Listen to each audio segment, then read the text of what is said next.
Hello everyone, this is Miss Hubble here coming to you with lesson 2, Inscribed Angles. So the first thing we're going to look at is a little bit of vocabulary. There are 3 new vocab words in this unit.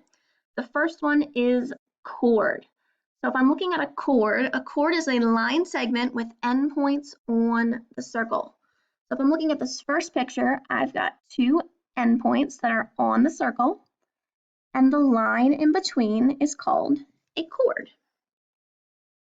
The second vocab word is called an inscribed angle. We think about this, and it looks really similar to when we talked about central angles last week. So an inscribed angle is formed by 2 chords that meet at a common endpoint. So this right here is my inscribed angle. The line that's formed on the outside is what's called our intercepted arc. So your intercepted arc could be either here or here.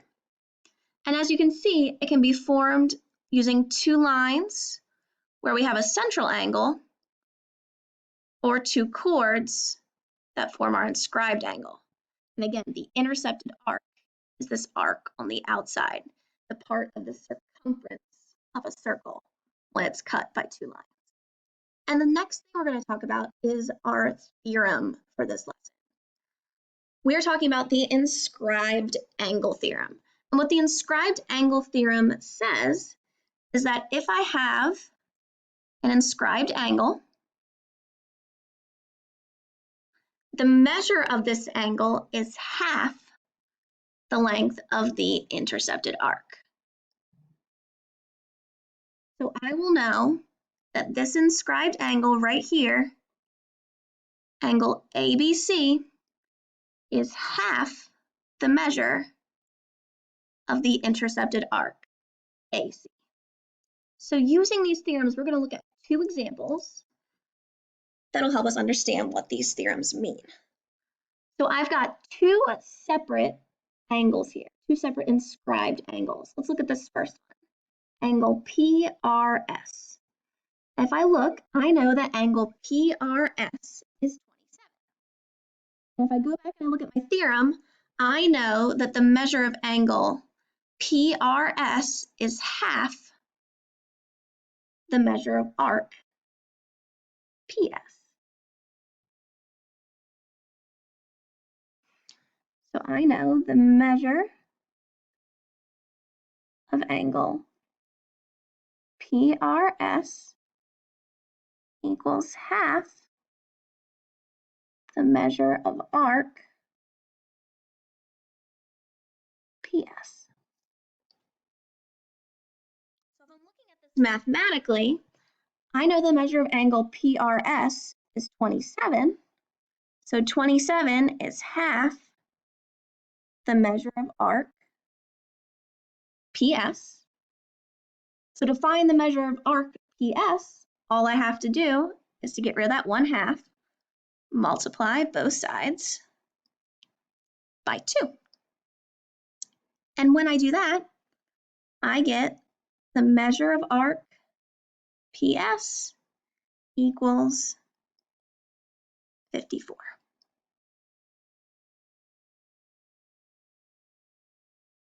Now, let's look at angle PRU.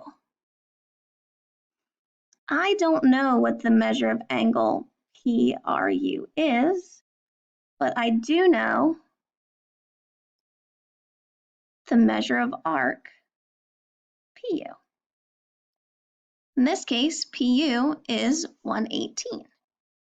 So the measure of angle PRU is half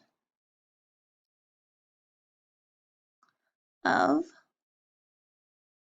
118, which means the measure of angle PRU equals 59 degrees.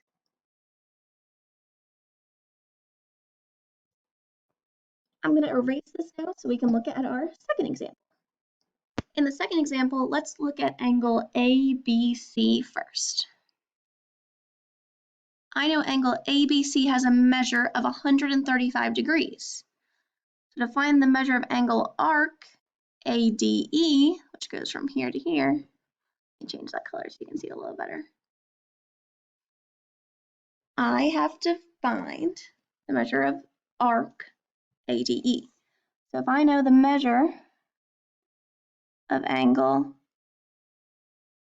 ABC is half the measure of arc ADE, and the measure of angle ABC is 135,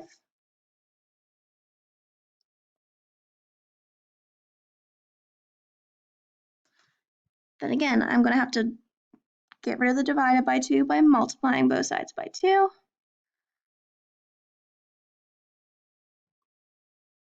Which means the measure of arc ADE will equal 270 degrees.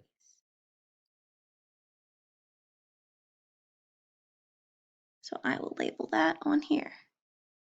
ADE is 270 degrees.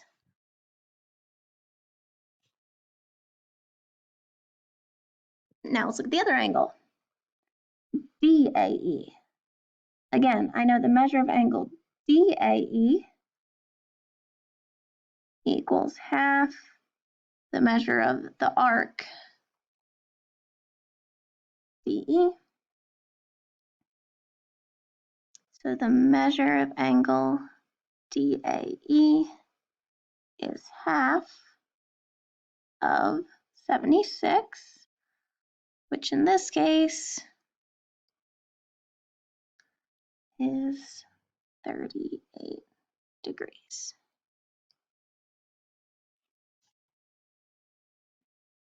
Just one additional point.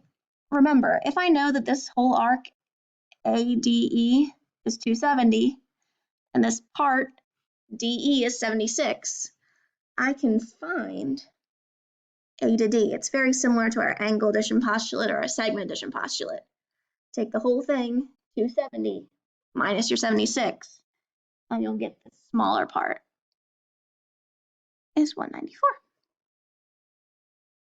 Thanks everyone for following along. Remember, if you have any questions, don't be afraid to send your teacher a message or ask them during your Google Meet session this week. Hope you have a wonderful day. Bye.